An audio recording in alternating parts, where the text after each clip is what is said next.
Hello. Today we're going to talk about the economic collapse that led to the Great Depression in the 1930s.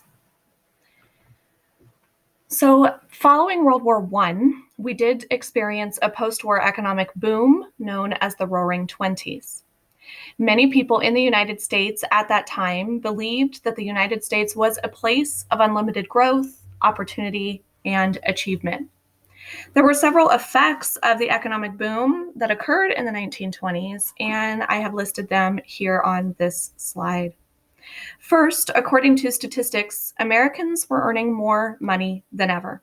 Between 1922 and 1929, the national income rose from $61 billion to $87 billion, a leap of almost 43%.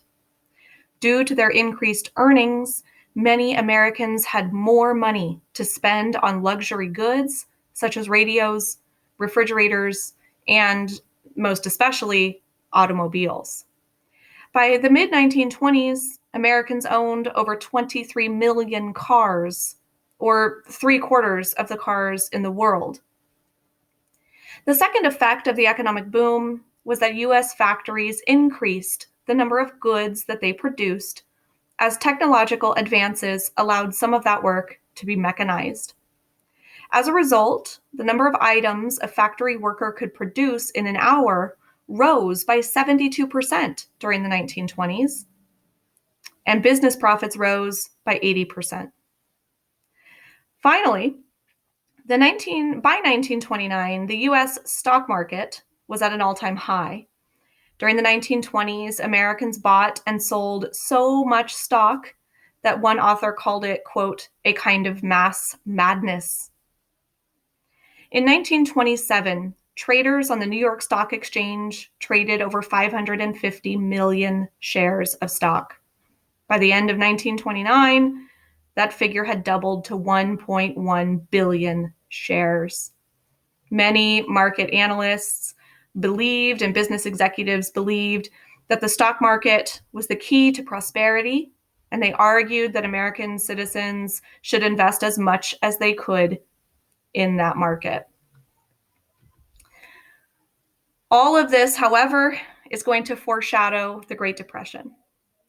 By late 1929, cracks were beginning to show in the US economy, and unemployment, some of those are that unemployment were on the rise, farmers were losing their land, and stock prices were dropping.